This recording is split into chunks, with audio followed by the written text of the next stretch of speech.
Hey guys, in this video, I'll show you how to withdraw money from your Halifax savings account. So, first things first, what you need to do is you need to go ahead and insert your Halifax debit card into any Halifax or Link ATM. Okay?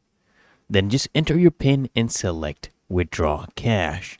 And just choose the amount and confirm, and then your cash will be, dispensed instantly. The other method is online transfer to your current account.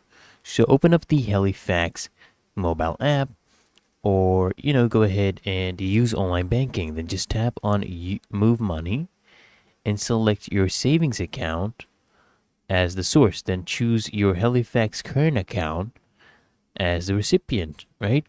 Just go ahead and enter the amount and confirm, and your money will be available instantly.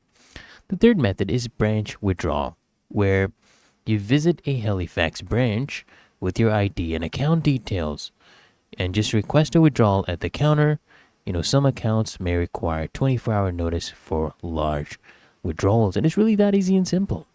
So, I hope this guide provided value to you, and if it did, consider smashing that like button as well as subscribing to frequently asked questions, and I'll see you guys in the next one.